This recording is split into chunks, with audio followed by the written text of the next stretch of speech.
Kati ya mambo ambayo kocha Steve Barker wekundu wa Msimbazi Simba na wachezaji wake wanapaswa kukumbuka na kuyafanyia kazi kuhakikisha Simba inapata matokeo mazuri katika mechi 3 zilizobaki kwenye kundi lao la D ligi ya mabingwa barani Afrika ni kwamba hivi sasa Simba ndio timu inayoonekana kuwa na rekodi mbovu zaidi miongoni mwa timu zote 16 zinazoshiriki ligi ya mabingwa barani Afrika katika hatua ya makundi kwa msimu huu wa 2025-26. Rekodi hiyo ni ile ya kwamba ndiyo klabu pekee haina pointi mpaka sasa. Kati ya timu zote 16 kwenye makundi ya A, B, C na D, ni Simba tu ndiyo ambayo haijapata pointi yoyote. Kwa lugha nyingine ni kwamba ndio timu pekee iliyofungwa mechi zote 3 kwa maana ya mechi moja ya nyumbani, 2 za ugenini, haijapata pointi yoyote. Ni rekodi mbovu zaidi kulinganisha na timu zote 16. Ni rekodi mbovu zaidi kwa Simba yenyewe tangu msimu wa 2018-19 wakati ikishiriki hatua ya makundi ligi ya mabingwa barani Afrika, kwa sababu katika misimu yote iliyopita Simba haijawahi kucheza mechi 3 halafu ikiwa haijavuna pointi yoyote. Sasa kwa kutambua hilo, kocha Steve Barker, wachezaji wake wote wakiwamo wapya kina Alibase Geye, wachezaji kina Eli Mpanzo Kibisawala, kina Ismail Olivier Toure ambaye bado hajaichezea Simba katika mechi yoyote ligi ya mabingwa barani Afrika hatua ya makundi baada ya kusajiliwa wakati wa dirisha dogo, na wengine wote kikosini wanapaswa kujua jambo hili kwamba warekebishe mambo. Rekodi hii mbovu lazima waivunje, na matokeo yake lazima wawape furaha mashabiki wa wekundu wa Msimbazi Simba, wawape furaha wa Tanzania kwa kuhakikisha wanapata matokeo mazuri katika mechi 3 zilizobaki. Mechi hizo ni dhidi ya Esperance de Tunis itakayochezwa nchini. Halafu kuna mechi dhidi ya Stade Malien pia itachezwa nchini. Kuna mechi dhidi ya Petro Atletico ya Angola itakayokwenda kuchezwa kule nchini Angola. Kwa sababu hiyo, ikipata ushindi katika mechi 3 mfululizo zilizobaki, maana yake Simba itatimiza pointi 9 na hivyo kujiongezea nasibu ya kuweza kusonga mbele katika hatua ya robo finali ligi ya mabingwa barani Afrika kwa msimu huu, kwa kusubiri matokeo ya wengine yatakuwa vipi. Lakini kimsingi ni kushinda tu mechi zake zote. Sababu zipo nyingi.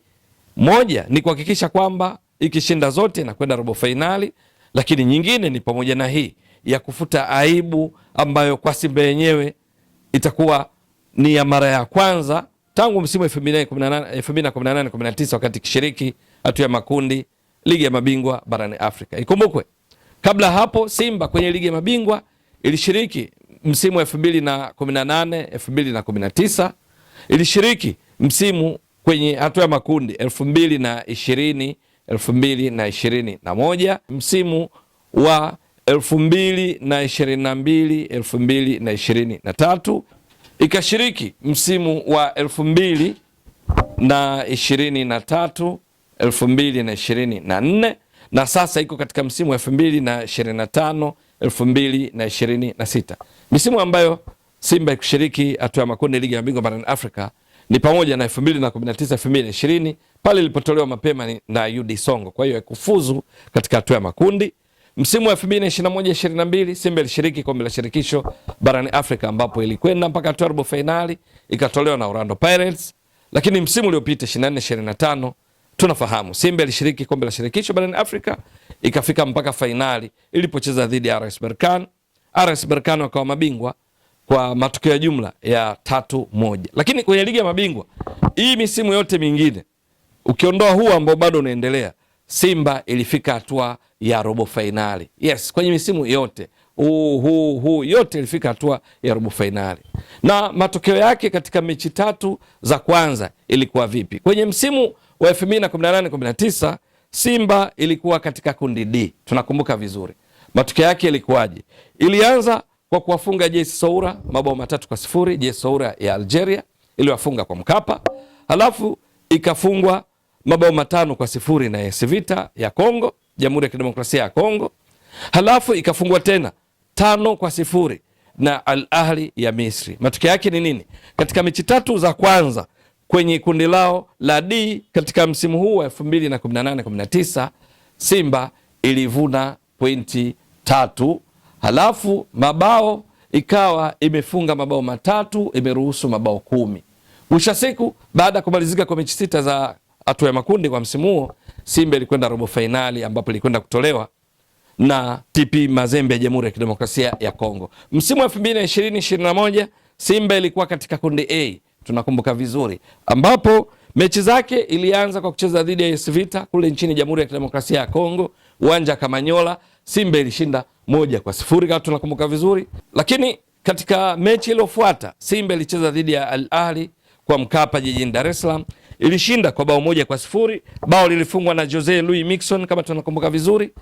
Mechi ya tatu ikacheza na El Merreikh ya Sudan ya kocha Nasreddine Nabi kule nchini Sudan. Mechi ilisha kwa suluhu bila. Matokeo yake katika kundi hili kwa msimu wa 2020-2021 Simba mechi tatu za kwanza ilikuwa na pointi 7, halafu kwenye mabao ilikuwa imefunga mabao 2, haikuruhusu bao kwa sababu ya bila na El Merreikh, ushindi 1-0 dhidi ya Ahly, ushindi 1-0 dhidi ya AS Vita. Mwanzo mzuri sana. Msimu wa 2022-2023 Simba ilikuwa katika kundi C katika msimu huu, ambapo mechi zake zilikuwaje? Tatu za kwanza ilianza kwa kucheza dhidi ya Horoya ya kule nchini Guinea, ikafungwa 1-0 kule nchini Guinea. Ikacheza kwa Mkapa jijini Dar es Salaam, ikafungwa 3-0 na Raja Casablanca. Mechi ya tatu ikacheza na Vipers kule nchini Uganda, ikashinda bao 1-0. Matokeo yake katika mechi tatu ikapata pointi 3, lakini kwenye mabao ikawa imefunga bao 1, imeruhusu mabao 4 kutokana na zile mechi zilizopoteza dhidi ya Horoya, dhidi ya Raja Casablanca. Kwa hiyo unaona haikuwa na pointi 0. Pointi 3 ilipata kwa ushindi wa bao 1-0 dhidi ya Vipers. Lakini katika msimu wa 2023-2024 Simba tunakumbuka vizuri ilikuwa katika kundi B la hatua ya makundi ligi ya mabingwa barani Afrika. Mechi ya kwanza ilicheza dhidi ya ASEC Mimosas kwa Mkapa jijini Dar es Salaam, ikamalizika kwa sare ya 1-1. Mechi ya pili ilicheza na Jwaneng Galaxy kule nchini Botswana, iliisha kwa suluhu bila. Halafu mechi ya tatu ikacheza na Wydad Casablanca kule nchini Morocco, ikafungwa bao 1-0. Tunakumbuka vizuri bao la Zakaria Drawi. Kwa hiyo Simba katika mechi tatu za kwanza kwenye msimu wa 2023-2024 ilijikuta ina pointi 2, lakini kwenye mabao ilikuwa imefunga bao 1 ikiruhusu mabao 2. Huu msimu wa 23-24 ukiangalia hakuna msimu ambao Simba iliondoka na pointi 0 baada ya mechi tatu. Lakini msimu huu mambo hayako vizuri. Ipo katika kundi D, mechi tatu za kwanza imefungwa 1-0, tunakumbuka vizuri, na Petro Atletico ya Angola kwa Mkapa. Halafu imefungwa 2-1 ugenini kule nchini Mali. Halafu mechi ya mwisho imefungwa na Esperance de Tunis bao 1-0 kule nchini Tunisia. Matokeo yake ni nini? Katika mechi tatu kwenye hatua ya makundi kwenye kundi D kwa msimu unaoendelea haina pointi kwa mara ya kwanza, ina 0, lakini mabao imefunga 1, imeruhusu 4. Hii ni rekodi mbovu zaidi kwa wekundu wa Msimbazi Simba kwa vigezo vyake yenyewe kuanzia 2018-19 kama tulivyoona, lakini kibaya zaidi kwa msimu huu unaoendelea wa michuano ya klabu ya CAF. Simba licha ya kwamba ndio timu pekee inaonekana kana kwamba imeingia hatua ya makundi kwa bahati mbaya, sababu kati ya timu zote 16 kama tulivyotoka kueleza awali ni yenyewe tu haina pointi ikiwa mkiani. Lakini ukichanganya na klabu nyingine 16 zinazoshiriki kombe la shirikisho barani Afrika, kwa ujumla timu 32 zilizo katika hatua ya makundi ya michuano ya klabu ya CAF msimu huu unaoendelea 25-26, kwa maana 16 ligi ya mabingwa na 16 kombe la shirikisho. Kuna timu 4 tu ambazo zina rekodi hii ya Simba ya kutopata pointi yoyote baada ya kuchezwa mechi tatu za kwanza kwenye hatua ya makundi yao. Kwenye ligi ya mabingwa ndio Simba pekee. Lakini kwenye kombe la shirikisho nyingine ni Joliba ya Mali, haijapata pointi yoyote baada ya kupoteza mechi zote, na kwenye mabao haijafunga goli lolote, imeruhusu mabao 5.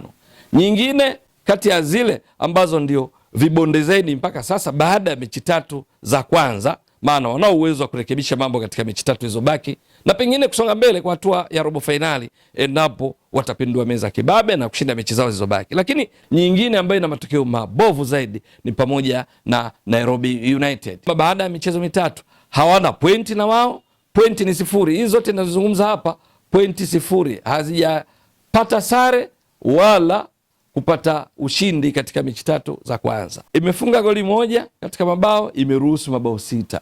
Halafu nyingine ni Zesco ya Zambia ambayo yenyewe pia haina point, ipo kwenye hatua ya makundi kombe la shirikisho, mpaka sasa imefunga mabao 2, imeruhusu mabao 5. Alafu kuna mnyama Simba. Tofauti tu ni kwamba Simba iko katika ligi ya mabingwa, hao wengine wapo katika kombe la shirikisho. Simba kama tulivyotoka kueleza mpaka sasa nayo ipo katika kundi ambalo la timu 4 kati ya 32 zinazoshiriki hatua ya makundi michuano ya CAF kwa msimu huu, ligi ya mabingwa na kombe la shirikisho, ikiwa ina point, imefunga bao 1, imeruhusu mabao 4. Rekodi hii sio nzuri kwa wekundu wa Msimbazi Simba, ambao huelezewa kwamba wao ni wazee wa hizi kazi, kwa sababu mara zote kuanzia msimu 2018-19 wanaposhiriki ligi ya mabingwa ama kombe la shirikisho, wao ni miongoni mwa timu zinazofanya vizuri sana. Ndio maana kwenye kombe la shirikisho 2021 ilikwenda mpaka robo finali.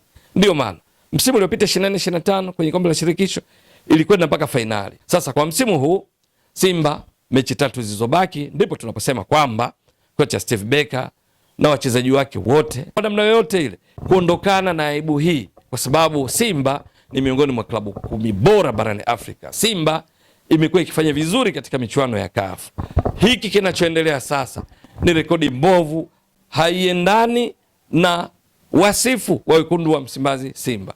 Je, nini cha kufanya? Ni kuhakikisha kila mmoja anaiunga mkono Simba kwa wakati wake, kwa maana mpaka mashabiki, ili ipate matokeo mazuri katika mechi 3 zilizobaki na hatimaye kuondokana na aibu hii ya kuwa na pointi 0 katika michezo 3, ikifungua zote, ikiwa ndo timu pekee inaonekana kana kwamba ipo kwenye michuano hii kwa bahati mbaya. Na kama itashinda mechi zake zote 3, Simba hakika itaongeza nasibu kubwa ya kusonga mbele. Itakuwa vipi?